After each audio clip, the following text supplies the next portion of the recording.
everyone, I'm Maggie Moon. Thank you for joining me today.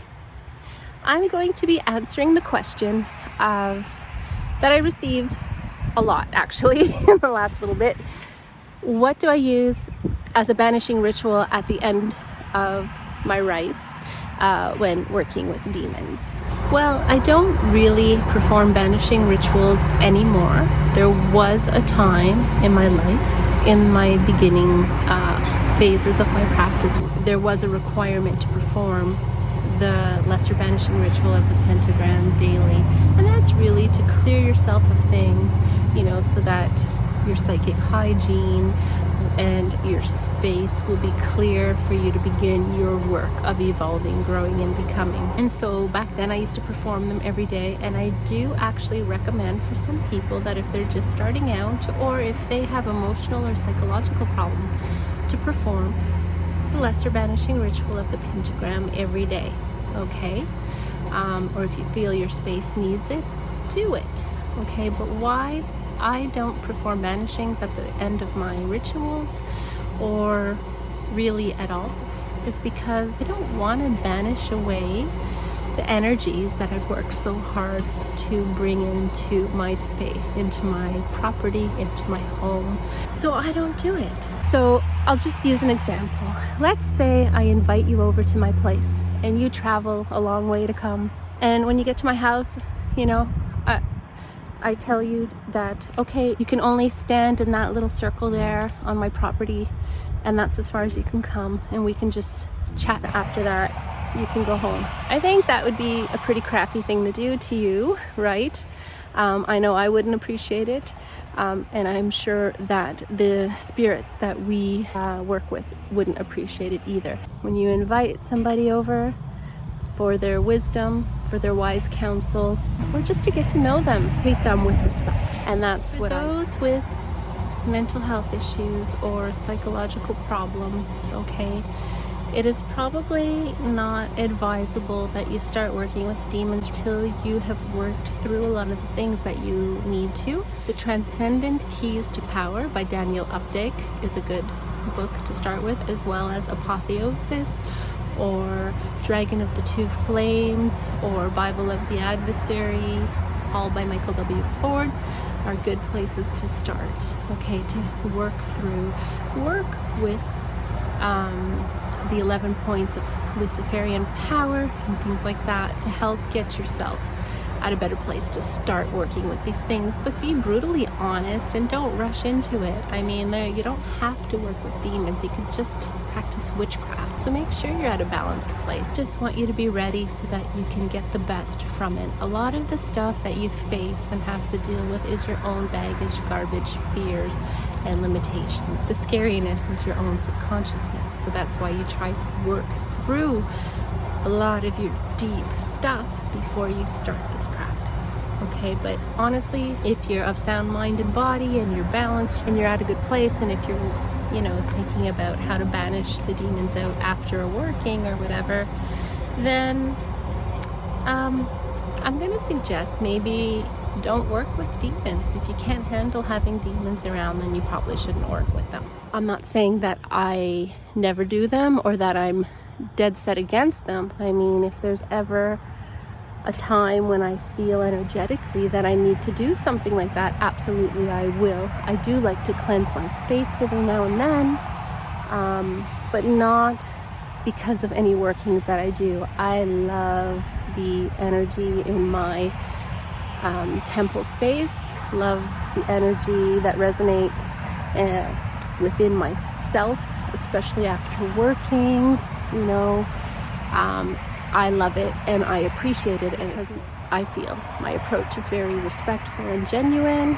If I ever had to banish because of whatever reasons, which it can happen, some people like to banish once a year, or things like that. I don't have a schedule. People banish after every ritual. You can do what you want and what works for you. There are other ways of clearing space that I do like to do every now and again, mostly because of the energetic buildup of people, though, not because of the energies that I work with. do smudging ceremonies, sometimes, you know, with sage. I have white sage that grows abundantly on my property. I have juniper. Sometimes I'll use pine, if I want to, sweetgrass, Palo Santo, whatever, to smudge away any residual energy, especially if, you know, I have company over and they leave a residue or whatever. I'll use it for that. Or if there's just a buildup, but you have to trust yourself to know when you need to smudge and when you don't. And that's my take on it. If you know, want to understand different people's perspectives on it, or things that I did when I was practicing with the Golden Dawn or with the Church of Hermetic Sciences or the Rune Guild or whatever, or Wicca for that matter, Alexandrian Wicca, I'm more than happy to talk about that if that is the particular question. But the question was, what do I use? And so that is my answer. So when you're wanting to smudge to clear the space, you would simply take whatever you use, anything, just an incense stick can work. You know, a lot of it has to do with your intention and your will. You know, that's the main thing. You don't even need the incense, really. You can just cleanse space with your will by directing it to be so. I would go around to every room, every window, every corner, closet, under the bed, whatever you wish. But try and get every single spot of the space. And you can use pentagrams, spirals, inverted pentagrams, whatever symbol is meaningful to you.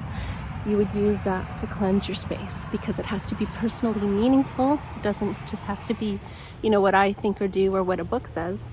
It has to be what you think and what works for you.